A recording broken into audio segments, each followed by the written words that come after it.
Dear students, today we will discuss about rural entrepreneurship, and that is for rural development.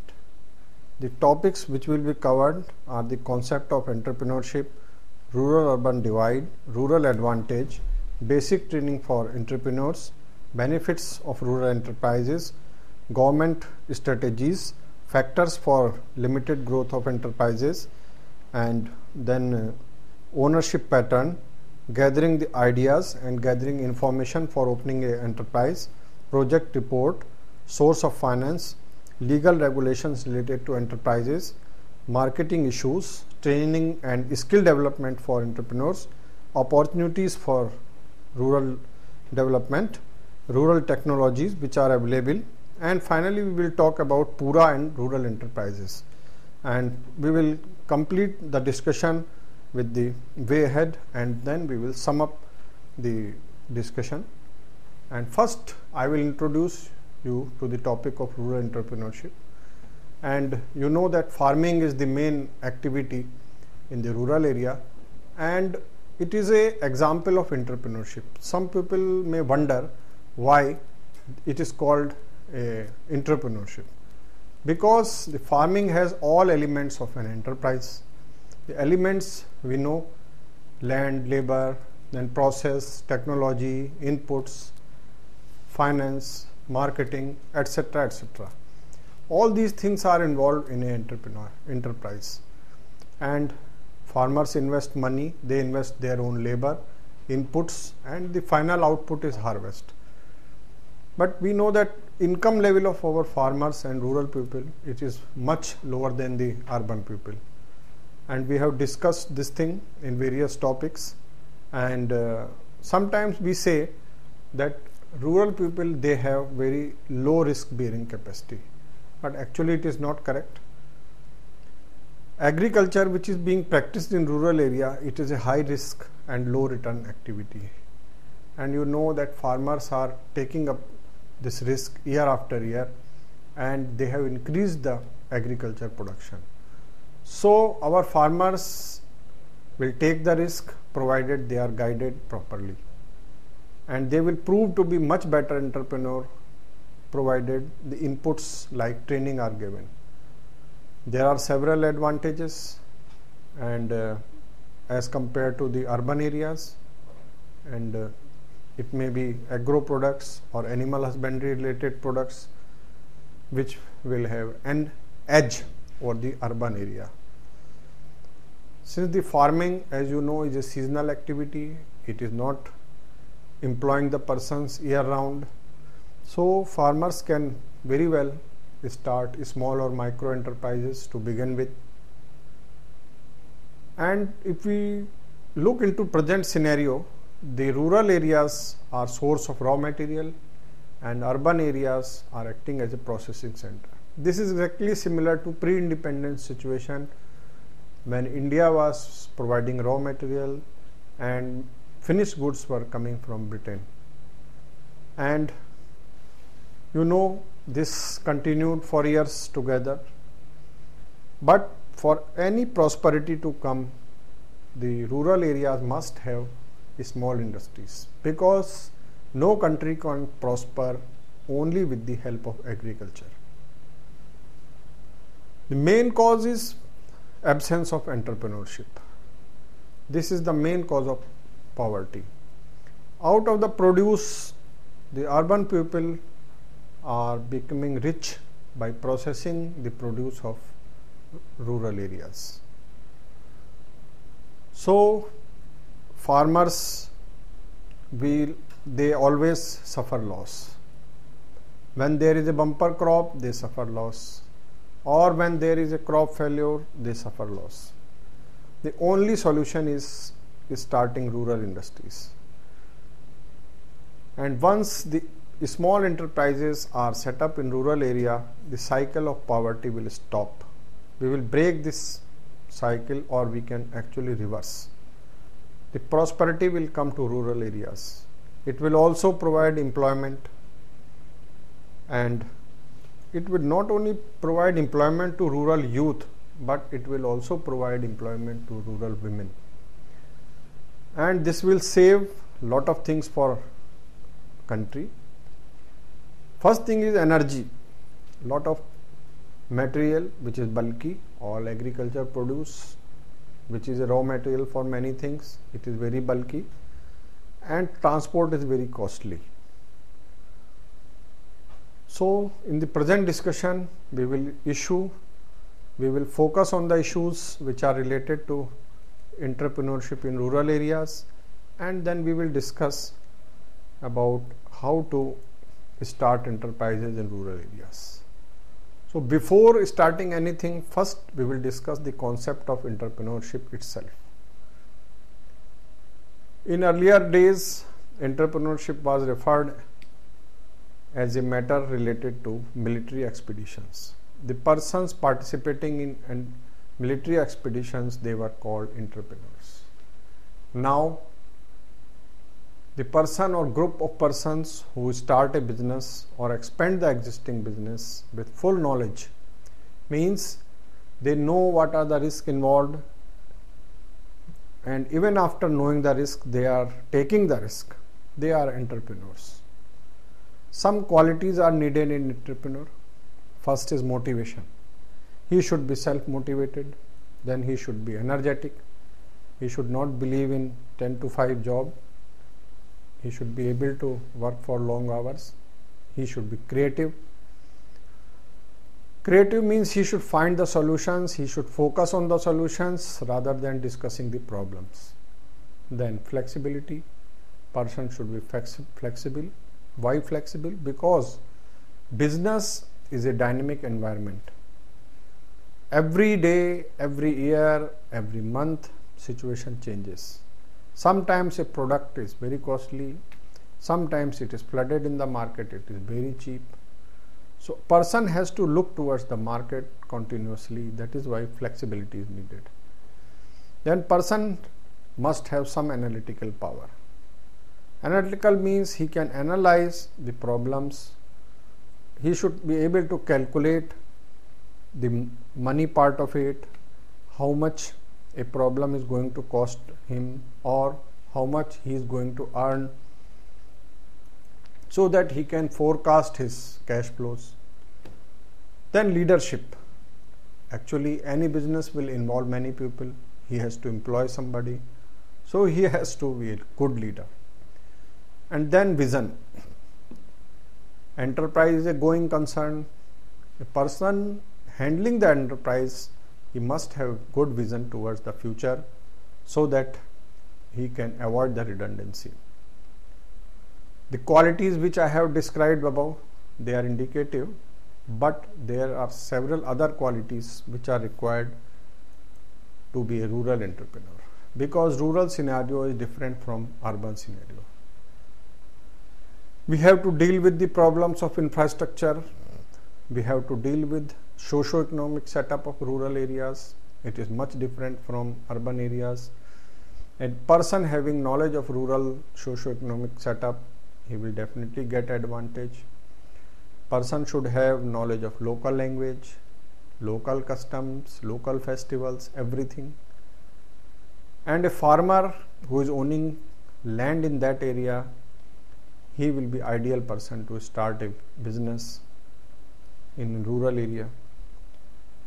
And best thing is that a person who can take advantage of backward and forward linkages, he will be successful entrepreneur. In our country, there is something called rural-urban divide. If we talk about rural area, agriculture is primary occupation. In urban areas, variety of occupations are available. In rural areas, the people are generally underemployed, the infrastructure is not there, cost of land and labor is low, the raw material which is local available, it is cheap. But in urban area, people have more than one employment. The infrastructure which is already there, it is burdened or overburdened. The cost of labor and land is very high, and raw materials are also very costly. Then in case of rural areas, you will see education facilities are not there, training facilities are not there, they are more prone to natural disasters, there is difficulty in accessing the technology, the cost of marketing is very high as compared to urban areas. Then talent migration problem is there, just like our country, talent is migrating towards Western countries. If we compare all these things with urban areas, we will find that better education facilities are there, they are less prone to natural disasters, the access to technology is easy, cost of production is high, they are highly organized also, and then the population is very high due to lot of migration from rural areas. Even after so many disadvantages, rural people have some advantage, some edge over urban people as far as entrepreneurship is concerned. First thing is labor. If we can start an enterprise which is labor intensive, like food and processing, herbal medicines or assembly units, we will definitely have an edge because labor is cheap. Then the enterprise which requires lot of space, like biomass based or pulp and paper, like livestock based activities, or low capital activities like small tiny or cottage industries like handicraft, the rural people will have advantage.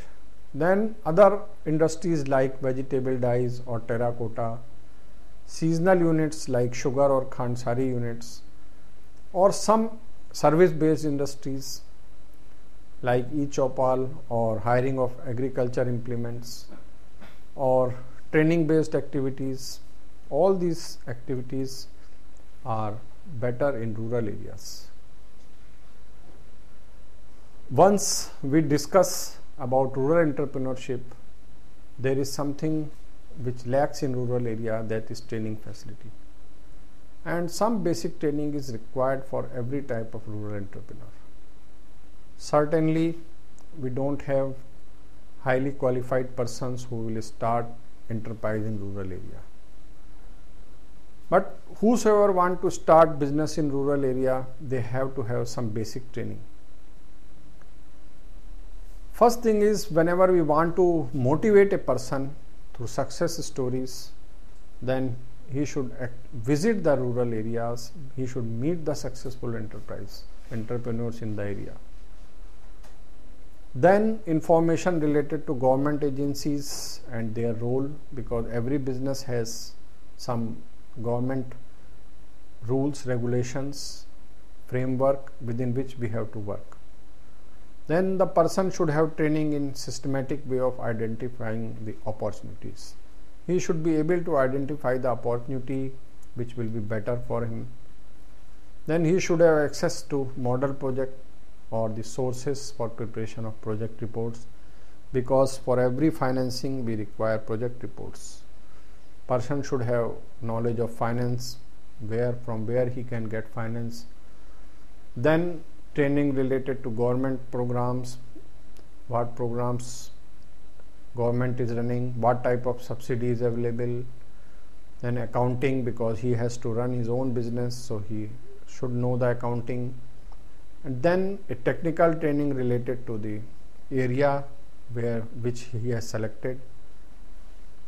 So we will discuss all these things one by one.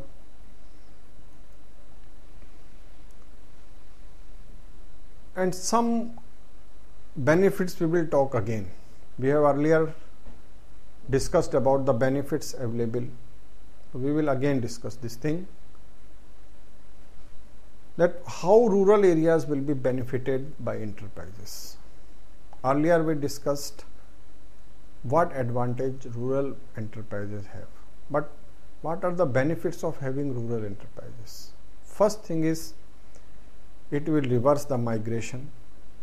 People will not migrate to urban areas. It will also decrease the slums in urban areas because of reduced migration. The infrastructure in urban areas, it is already overburdened, it will get a reprieve. The country will save lot of money in form of fuel, because material will be processed at site. Cost of production will be low, and once the cost of production is low, we will be able to compete in export market, or we can also substitute the cheaper imported goods. And the potential of crores of underemployed people, it will be utilized. And once we are able to utilize the potential of crores of underemployed rural people, GDP of the nation will increase. Then there is a huge amount of non-conventional sources of energy in rural areas due to vast open areas, that is solar energy or wind energy, and there is a scope for biogas also. Water energy also is available. So all these types of energies can be used, and the large amount of waste generated by agriculture, horticulture and animal husbandry related products, this will also be utilized. And whatever public investment is there in rural infrastructure, it will give higher returns, and it will also encourage private people to invest in rural areas. Our central government, state governments, since independence, they are encouraging establishment of industries in rural areas. The father of nation, Mahatma Gandhi, was one of the prime supporters during independence days, during his war with Britishers. Khadi was his one of the strategy during freedom struggle. And one of the basic philosophy was in earlier days was to keep the three human needs out of the purview of mechanization. That was food, shelter and clothing, because these things are needed in abundance, and if mechanization is not there, then these things can provide employment to a lot of people. But after independence, strategies were worked out, and we started our planning under various 5-year plans. Under first 5-year plan, various boards were created for development of rural enterprise like Khadi, Coir Board, KVIC, Silk Board, handicrafts, handlooms, small industries. Under second 5-year plan, role and activities of KVIC were increased, and some of the items were reserved for small scale industries. And government tried to discourage the technologies which are responsible for unemployment. In the third 5-year plan, our government emphasized cluster development approach, training and skill development projects, and rural industry project was launched. In fourth 5-year plan, the emphasis was on quality and financial viability of rural industries. Under fifth 5-year plan, agriculture was given less importance as compared to industries. Under sixth 5-year plan, government launched some of the programs for small rural enterprise like IRDP and TRISEM. They promoted rural entrepreneurship to some extent, and the programs were introduced with the concept of subsidy and self-employment.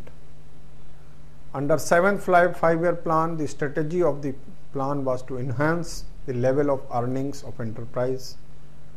They were assisted in form of technology, entrepreneurship skills and finance. Several dedicated institutions were formed. National Institute of Small Industries, Extension of and Training, National Institute of Entrepreneurship and Small Business Development, NSIC, DIC, etc. were activated to provide extension services to small industries. Under 8th 5-year plan, the focus was shifted from rural and cottage industries, and an era of reforms started. The emphasis of government was to invest in infrastructure and catalyze the growth. It means government wanted to develop infrastructure, and it wanted that private people should come forward for establishment of industries. Private investment was welcomed in all sectors, and one by one the earlier items which were reserved for only small industries, they were removed. In 9th 5-year plan, the agenda of globalization was there. It was taken further. Separate ministry was created for small scale and agro industries, and marketing support for khadi and village industry products was planned. Under 10th 5-year plan, cluster-based development was proposed, and it was proposed with the financial assistance from KVIC, NABARD, SIDBI and CAPART. After that, under 11th 5-year plan, government came in big way to generate employment through small and micro enterprises. Quality certification of products was planned, and R&D efforts in the sector were given boost. And government also gave emphasis to food processing sector in rural areas. All this was done in various 5-year plans, but development has not taken place in rural areas to the extent which was required. Now we will discuss about some of the factors which were responsible for limited growth. First thing is, though we have discussed the disadvantages, but there are some specific factors. Some subsidy and target oriented programs were there, and these programs encourage people to somehow avail the subsidy, and their entrepreneurship was limited to that purpose, and the enterprise could not sustain. Technology was developed all over the world at faster rate, but our rural people could not get the benefit. The electronic media, which had a boom, it diverted the attention of rural youth from enterprise to wage employment. And they propagated the concept of easy life, and this resulted in more migration. The infrastructure expenditure was concentrated to urban areas, as private investment was not allowed in infrastructure sector. The rural enterprises were given a typical name like khadi cloth or achar murabba or kachi ghani oil. All these things were linked to rural entrepreneurship. So rural enterprises could not develop to the extent, and its growth was limited. But we have to move forward. The growing concern is there about environmental degradation. We want to reduce carbon emission, and all these things have opened gate of opportunities for rural industries. In European market, there is a demand for low technology, low energy intensive and natural products. And interest is increasing not over in India but worldwide towards organic products, chemical-free cosmetics, chemical-free food, vegetable dyes, and all these things can open a floodgate for opportunities in rural areas. There are export items like toys to school bags, geometry box, all small items we are importing from China. And by export of thousands of small items, the Chinese economy has boosted, and it has become a world leader in export, and its economy is at the top. So how all these things can be taken together and how we can develop our Indian rural industries and link them to the world market, that is our main concern, because marketing the products only in India will not result in that growth unless and until we link our products to world market like China. We will discuss the various options available to rural youth and how they can start new enterprises. So when a person decides to have an enterprise or he want to start an enterprise, so he has to make choice. Many choices are there.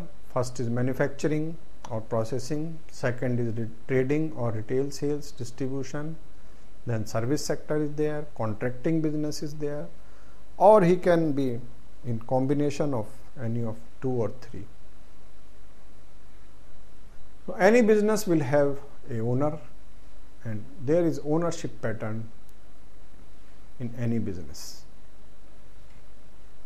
Not only rural enterprise, but any type of enterprise can have many combinations or many types of ownership. First is individual ownership. In most of the cases pertaining to rural areas, there will be individual ownership. Then there could be partnership or private firms or private limited companies or cooperatives, or it could be joint ownership. The various type of groups like self-help groups, they are not formal structures, but they can also run enterprise. The choice of ownership pattern will depend on the type of business activity and whatever amount of manpower or money is required. If we are going to have forest produce based activity, then we will require a lot of persons, or it may be in form of cooperative, or it may be in form of self-help groups. In case a person decides to do trading, then individual ownership will be best. Now we will tell you something about various types of ownership. First is proprietorship. In this case, the proprietor is absolute owner of the enterprise and his liability is 100%. It is best suited for a small enterprise where capital requirement is low and lot of legal complications are not there. The person will have sense of ownership and he will pass the benefits of the business to next generation, and these two things will be best motivators. However, this type of organization cannot have lot of access to bank funds or public funds if we want to expand his business. Then there are partnership concerns. As per law, they can have maximum 20 persons who are working together for a common goal and objective, and they are governed by Indian Partnership Act 1932. They can take advantage of best abilities of each other, like somebody may be technically qualified, somebody may be having land, or somebody having more finance. So they can pool the resources, and it is always better to have a written agreement between partners so that there are no legal issues later on. Then private limited companies are there, and these companies can have 2 to 50 shareholders. Each shareholder will have limited liability, and the personal assets of the shareholders are separate from the assets of shareholders, and they can have better control over day-to-day affairs of the company, and they have better finance, better access to bank finance or institutional finance as compared to individuals. And this type of organization is suitable for a higher level, means medium level business. Then public limited companies are there, public limited companies can have minimum 7 shareholders and there is no maximum limit. They can raise money from anywhere, means they can issue shares and collect money from public, and they have to follow a lot of norms and laws as per Company Act 1956. They are generally out of purview of rural enterprise as the business size is small, but once an entrepreneur grows, he can convert his small company into public company. There are certain other forms. They are generally working only in rural areas. It may be NGO. NGO can be formed by a group of persons of like thinking, and they are registered under Society Registration Act. There are specific rules and regulations how to manage NGOs, day-to-day affairs are managed, and these organizations can receive donations from public and they can also receive grant from government. The volunteer organizations are registered under any of the act. It may be Indian Trust Act, Society Registration Act, etc. Then a new concept of self-help groups is there. You might be knowing there are informal groups of 10 to 20 persons, and it will be discussed in detail in other module. They are very poor people and they are helped by banks to come out of cycle of poverty. They can also start business. They are community based organizations. They are also informal organizations. They come together with a common cause and they can also receive funds from donors and Government of India. There is no liability on part of members as in case of companies, etc. Then cooperatives.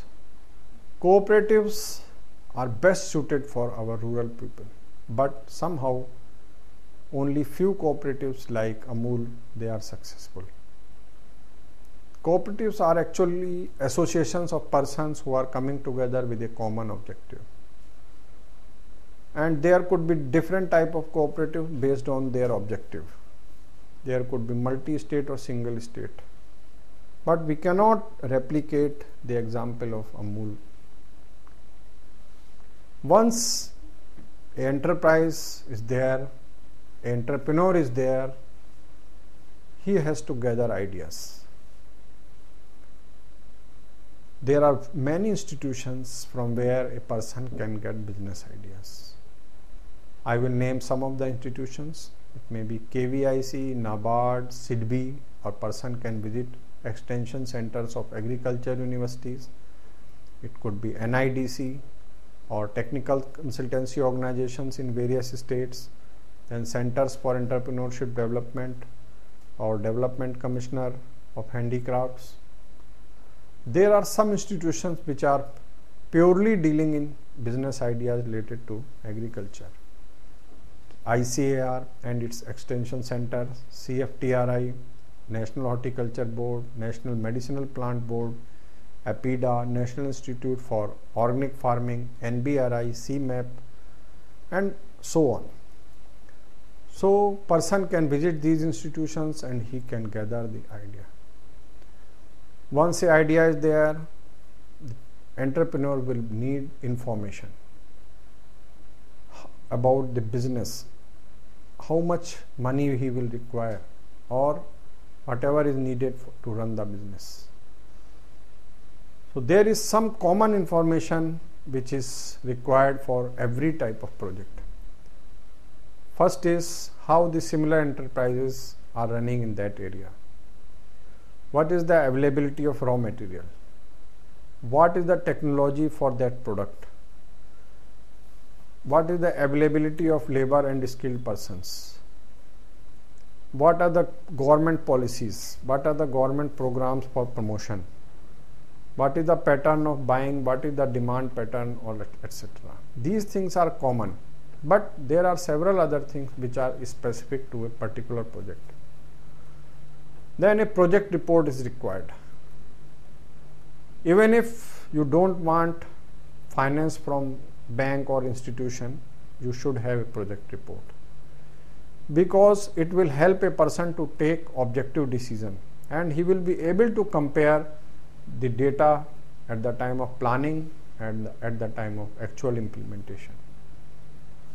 The information is required, and that information first is name of entrepreneur and nature of enterprise, demand for the item, planned capacity, production schedule, sources of raw material, present cost and approximate quantity. The source of material will give all these information, technology, the availability of technology, skill required, manpower required. Manpower can also be divided into skilled and unskilled, cost of buildings, plant and equipments, recurring expenditure on that business, finance which is required at initial stage and what will be source, and then the appraisal.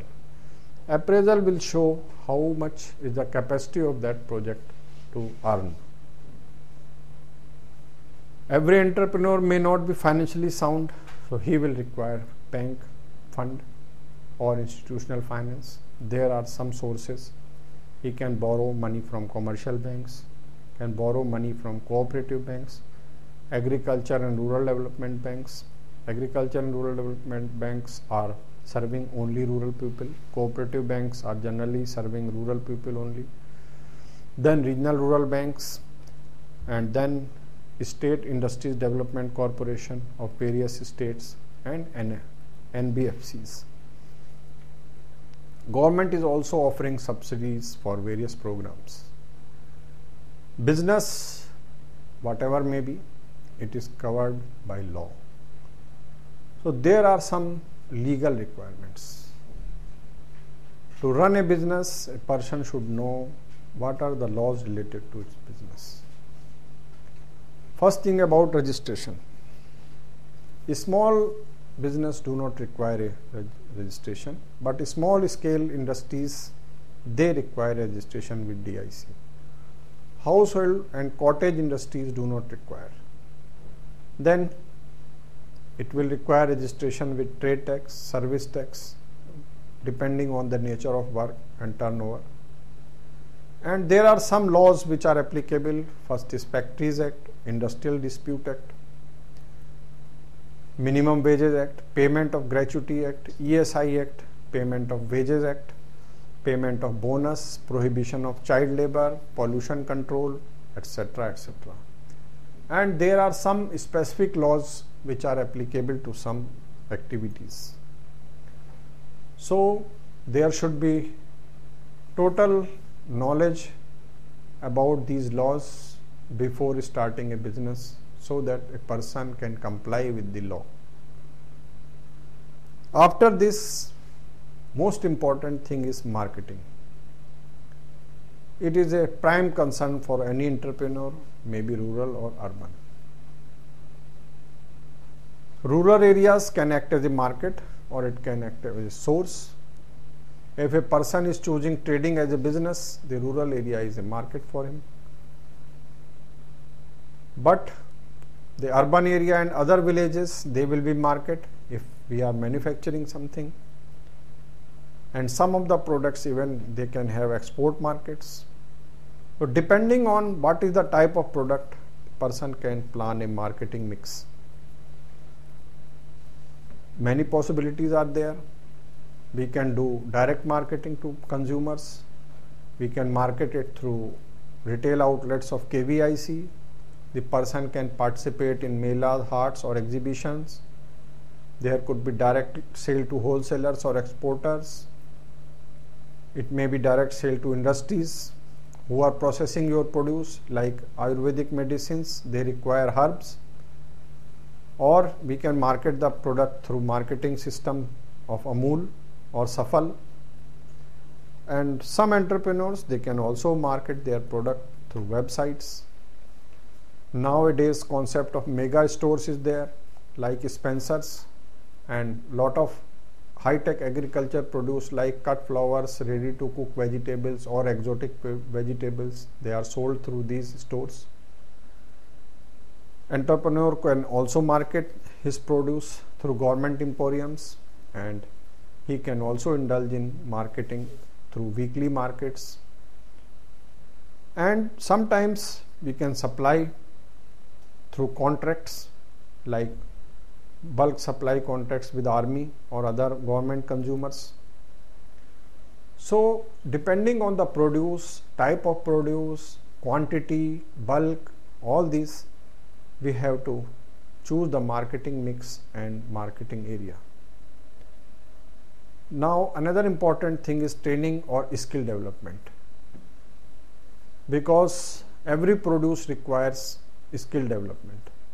Until and unless the labor employed is skilled, the produce will not be good and the product will not sell in the market. So there are institutions which are giving training. For medicinal plants, CMAP is there. For floriculture, NBRI is there. For food processing, CFTRI is there. NABARD is also sponsoring various skill programs through NGOs. So entrepreneur has to collect the information from where he will get the training or skill development. There are some infrastructure items. Minimum infrastructure is required for any type of business. First is all-weather roads, then electricity, water supply, telecommunication, banking. All these things are basic infrastructure, and we have discussed about rural infrastructure earlier in our earlier module, so that topic will not be discussed in detail now. But enterprise will only run if the good infrastructure is there. So infrastructure is needed not only for running the enterprise but also for marketing. Now we will discuss about the opportunities. What are the opportunities which are available for rural enterprise? So we will discuss about the broad areas under which opportunities can be classified. First is farm-based enterprise. As you know, rural areas have lot of agriculture land. So best thing which is suited to rural areas is the farm-based enterprise. And under farm-based enterprise, many things are there. One is organic farming. Organic farming we have covered in earlier discussion. So we need not define the organic farming, but as a product, demand for the organic products is increasing. You know, due to concern about presence of traces of fertilizers, traces of insecticides, people want organic products. And if the product is certified, then it can fetch a good price in export. All type of inputs which are required for organic farming, they are available in rural areas. And as number of farmers can take up this activity, because there is a huge demand. And some people, they can take up trading of organic products as another option for entrepreneurship. After organic farming, there is floriculture. Floriculture, as you know, it is about flowers, cultivation of flowers. And in urban areas, good demand of flowers is there. In all religious functions, temples, we require flowers. And in weddings, other social functions, demand for flowers is there. For decorations, flowers are required. So demand is there, and in the modern lifestyle, demand for floriculture related products is increasing. If the village is located near to a urban area, then cost of transportation will be less, spoilage of the product will be less, and these areas are best suited for the floriculture. The next thing is high-tech agriculture. High-tech agriculture means production of exotic vegetables, off-season vegetables, mushrooms, all these things. they fetch very good price and their demand is increasing with the increase in income of middle class. High-tech agriculture actually does not need very high technology to produce. Only thing is some expertise is required as compared to the normal agriculture. So farmer has to get training in some training institutions run by government about production of exotic vegetables or mushrooms, and you know that good price is always there. There is no glut situation like wheat or paddy. So for reducing the risk also, the person can take this activity of high-tech agriculture along with other things. Then medicinal plants. Cultivated medicinal plants are now required because forest cover is reduced. When forest cover is reduced, you know that getting medicines from medicinal plants from forest is difficult. That is why this demand is increasing, and people are now going for this cultivation of medicinal plants. Lot of Ayurvedic drug manufacturers are there who are entering into contracts with farmers, and they directly buy the plants from the farmers. Then aromatic plants. Now the demand for natural perfumes is increasing. People are more aware about the ill effects of the chemical products or the petroleum products. So lot of earlier perfumes which were based on various chemicals, they are being replaced with natural perfumes, and this has opened a opportunity for commercial production of aromatic plants. There is a specialized training institution also for this, and they fetch a very good price in the market. If the land available in an area is not fit for agriculture, then people go for commercial forestry. There are trees which can be felled without government permission, and these trees can be very well planted under commercial forestry. Some of the plants like eucalyptus, poplar, bamboo, etc., they have a good market. The paper mills, the matchstick manufacturers, furniture makers, they all buy these products. The bamboo alone can be utilized for more than 30 products. And government has created a bamboo mission after knowing the multi-utility of this product. So the areas where other things or other type of agriculture is not possible or commercial agriculture is not possible, then people can go for commercial forestry. A new area is there, it is called biofuels. Some over 30 varieties of plants have been identified for production of biofuels, and Jatropha is one of the variety. The oil which is coming from these plants, it can be mixed in diesel.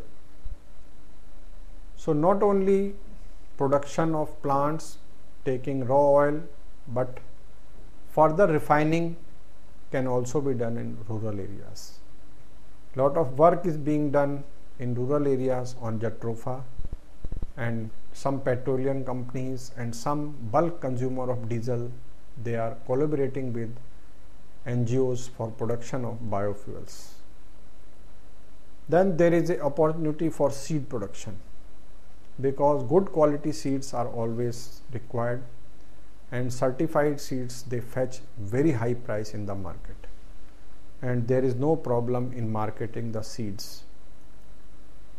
So there are a lot of opportunities other than farming in rural areas. Then we will talk about food processing.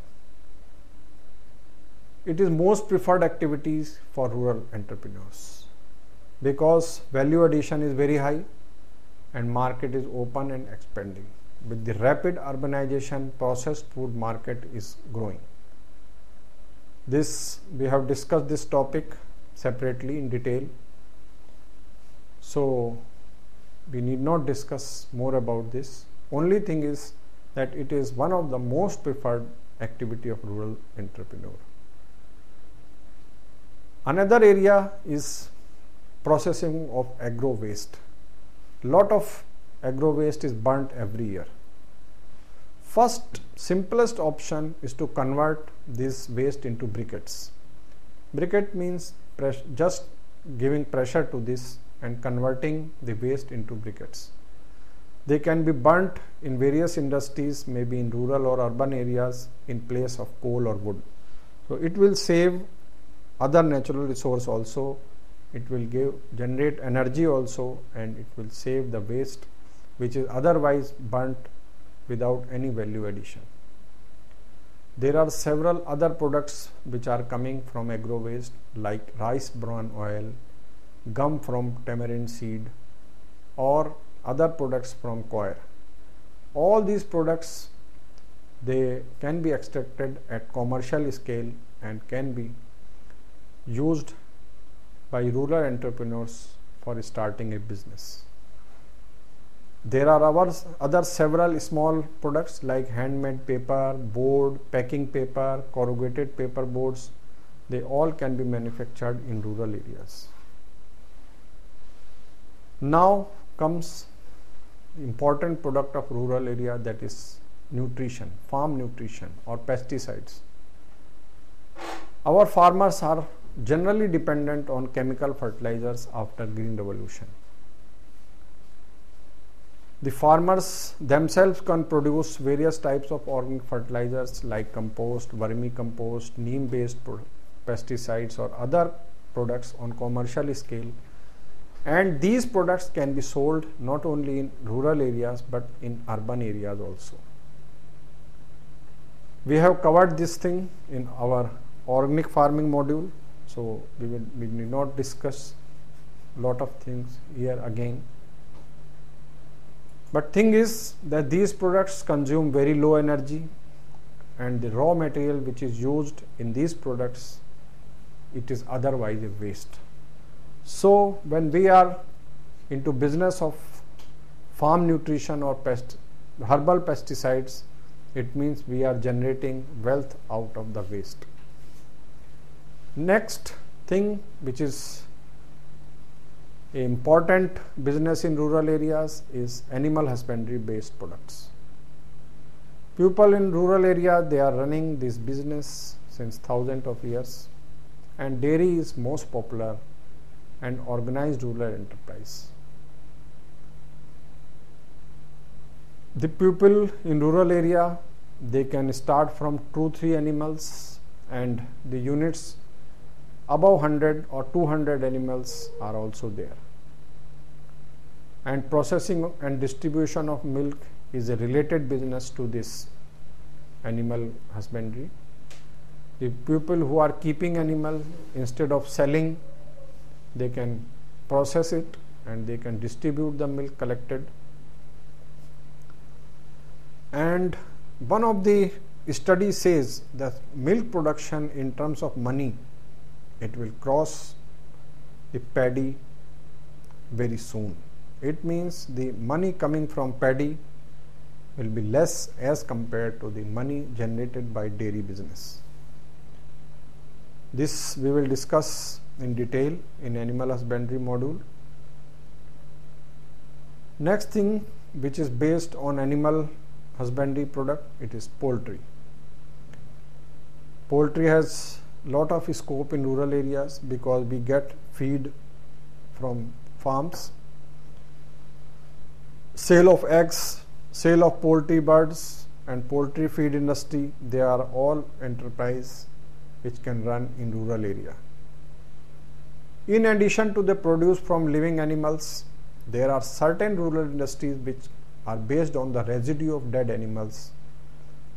Use of bones or hide etc. from the dead animals can also be a business. Then there is another entrepreneurship, that is commercial rearing of various animals like pigs, sheep, goats, rabbits. Different type of products are coming from different type of animals. Wool is generated from rabbits or sheep. Meat is coming from various other animals.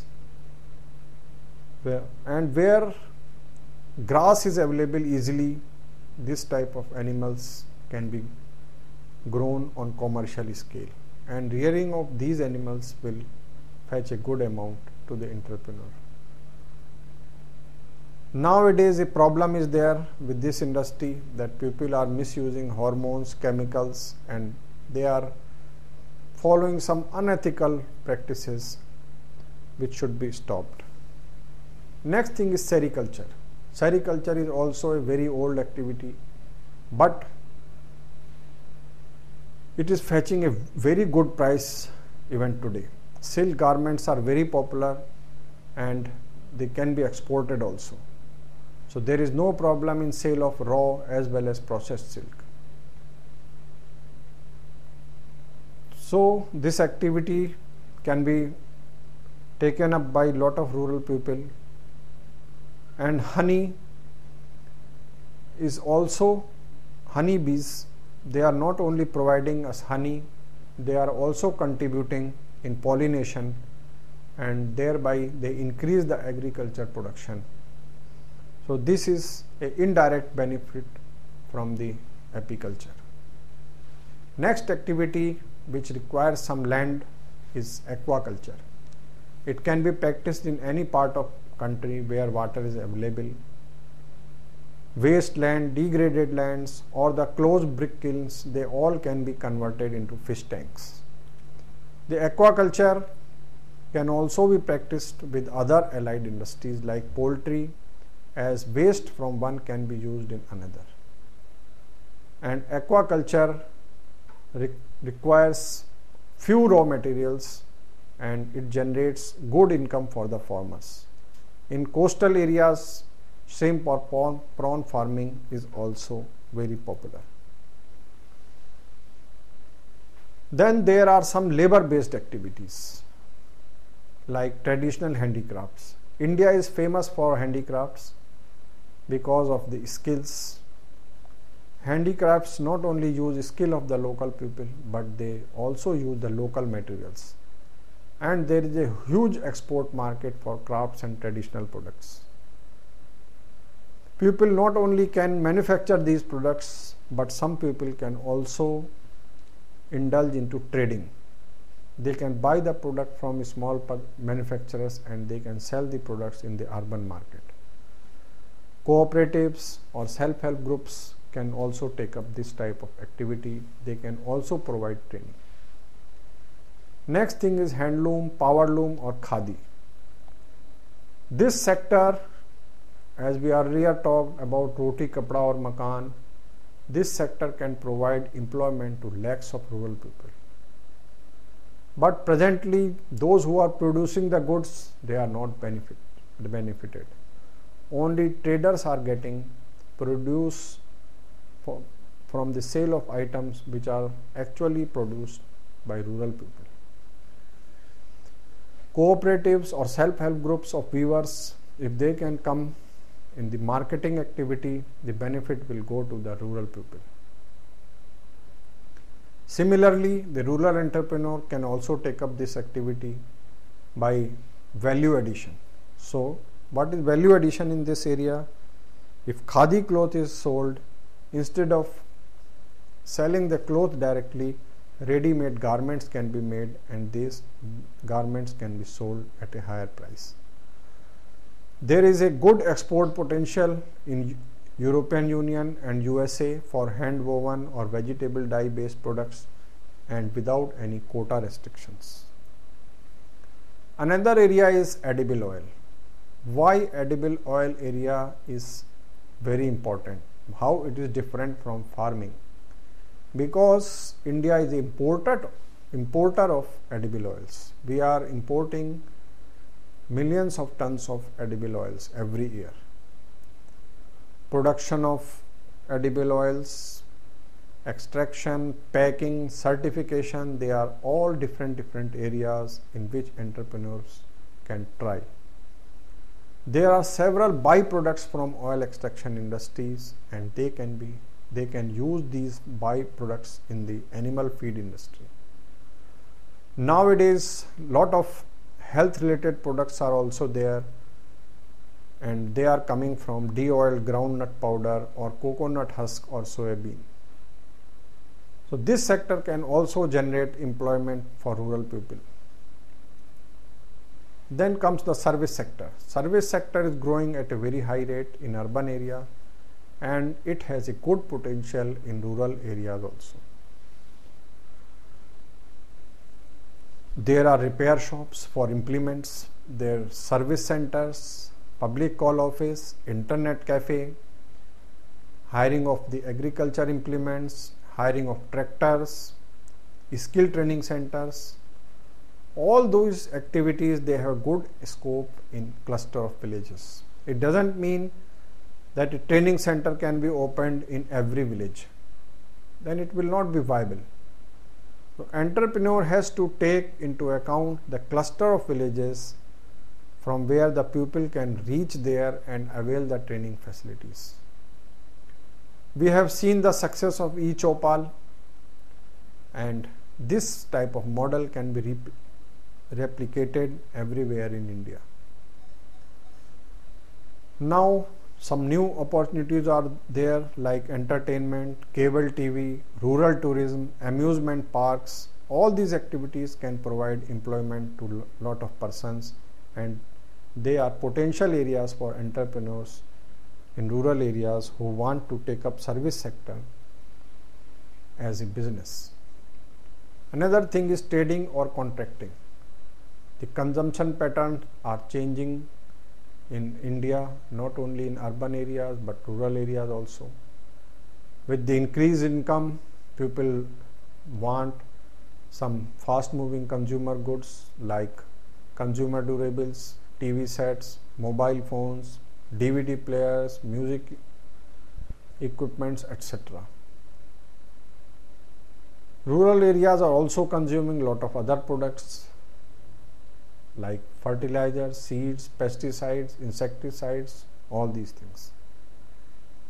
So trading activity can also be taken by rural people so that the income generated can remain in rural areas. Lot of agencies are running rural development programs, and they contract the jobs for civil or mechanical works. Rural people can enter into this business, and they can earn not only livelihood but they can earn good income. Various banks, financial institutions and other extension agencies, they are executing lot of programs in rural areas through NGOs.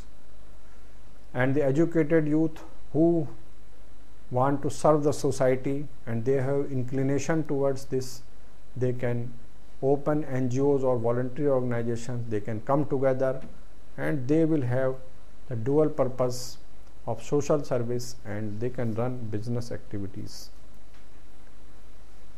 There are technologies. There are many sources for getting technology, because rural technology is the most important thing for opening any enterprise. And we will guide you something about it.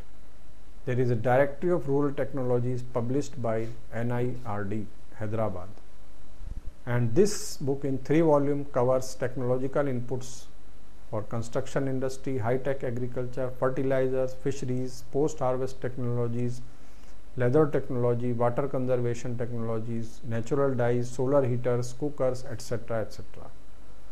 The entrepreneurs can collect good information related to technologies which can be applied in rural areas from these books. We will conclude our discussion with something innovative, that is Pura. Pura was a program of providing urban amenities in rural areas, and it aims at connectivity, all type of connectivity within a rural cluster. If this program is implemented in India, we will see a change in the rural landscape. It will give tremendous boost to rural industries and rural infrastructure. And once infrastructure is developed, it will attract rural youth to come back to rural areas, have a good life there, and it will generate employment in service sector in rural areas. This is a new area where big corporates can invest. What is the way ahead?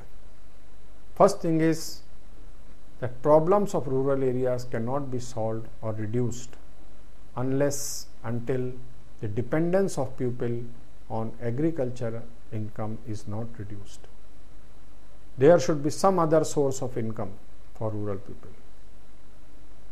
We cannot migrate lot of people to urban areas. So rural industries alone can help us in increasing the income of rural people. There are technologies with high labor intensive products which are being imported from outside. As a first step, we can introduce these products to rural entrepreneurs and we can stop the import. People will be willing to pay high cost if the quality is good. Another area after import substitution is food processing, which can be taken up in big way to start with. Now we will sum up our discussion. We have discussed the process of establishing a rural enterprise. The opportunities are there, but takers are not there. And one of the reason is lack of infrastructure and lack of awareness. Media has spread the glamour of urban life and speeded up the process of migration. So media has to play some role to stop the migration and attract the rural youth again to rural areas. And coordinated efforts are required from various government agencies to achieve the goal of rural industrialization. Thank you all.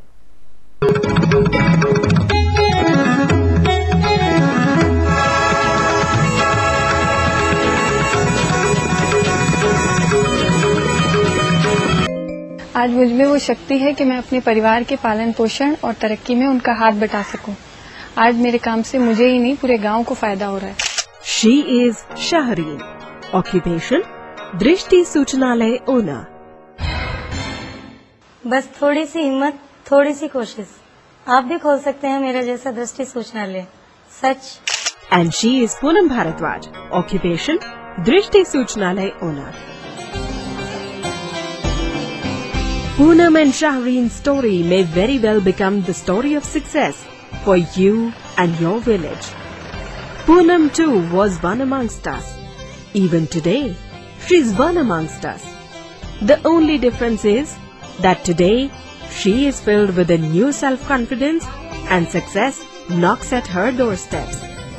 Poonam is celebrating the first anniversary of her Drishti Suchnalay, and many of the men and women of the village have come to her kiosk to congratulate and encourage her. They remember the day when they first heard about Drishti in a Gram Sabha. In that village gathering, Poonam's husband Ram Singh was also present. Poonam stood far away in a corner. It was when she first saw Shiluji. Today I would tell you all about ICT. ICT means Information and Communication Technology, which is all about knowledge, communication and technology. Yes, ICT establishes communication for exchange of information through technology. Today, in rural areas, ICT has emerged as a strong medium of facilitating the services, products and information related to education, health, agriculture and other development and growth opportunities in the rural areas. Several organizations are establishing ICT centers in different villages. These ICT centers are also called as kiosks. A Drishti kiosk is known as Drishti Center or Drishti Suchnalay. The profitable venture has been especially designed as an option for women. Women in villages, with support and cooperation of their families and the panchayats, set up Drishti Suchnalay. In turn, this brings in long-term benefits to their families and the villagers all through their lives. It was very clear that if someone has determination and can be motivated, then Drishti Suchnalay is a win-win option. As the Gram Sabha concluded, people had got a lot of answers they were looking for. Who was the end beneficiary of the Drishti centers? The villagers. Who is receiving the social through Drishti? Yes, of course, the villagers, the rural communities. जो पैसे लगाए थे हमने इसे शुरू करने में, वो कुछ ही समय में मुनाफे के रूप में मुझे वापस मिलने लगे। पैसा हमें कितनी जल्दी वापस मिल जाए, ये सब सूचनालय चालक पर भी निर्भर करता है। अगर घर में जगह हो तो घर से भी दृष्टि सूचनालय की हम शुरुआत कर सकते हैं। Like any other business, setting up a Drishti Suchnalay requires some investment. You may apply for a loan from any of the local banks. आज निरंतर बढ़ती आमदनी और आत्मनिर्भरता है। आने वाले दिनों में मेरे बच्चों और परिवार के अन्य सदस्यों के लिए भी एक आमदनी का सुनिश्चित जरिया है। गांव के लोग मेरी सफलता की सराहना करते हैं, दूसरी औरतों को मेरी मिसाल देते हैं। अगर हमारी कंप्यूटर सीख के कुछ करना चाहती हैं, कुछ बढ़ना चाहती हैं, तो हम उनका साथ अवश्य देंगे। मशीन की सिलाई, थोड़ी बहुत अपने वैसे कढ़ाई बुनाई, बस इतना हो सकता है। हम तो फिलहाल तो फैशन में हैं। हाँ भाई, फैशन में फिलहाल तो जार लाए, खेत सब काटेंगे, घेरेंगे, सानी करेंगे, दूध काटेंगे। जैसा सुनते हैं कि बहुत अच्छा रहता है, सीखते हैं, बहुत से बाहर निकल जाते हैं जैसे गांव से पढ़ने लिखने के लिए, तो उनसे पता चलता है कि वो अपने आगे के लिए अच्छी नौकरी मिलती है, अच्छे काम मिलते हैं, कंप्यूटर सीखते। The villagers now enjoy the availability of several facilities and services in their own village itself, for which they earlier had to go to the nearby cities. The youth and the kids of the village are learning computers right in their own village at the Drishti Suchnalay.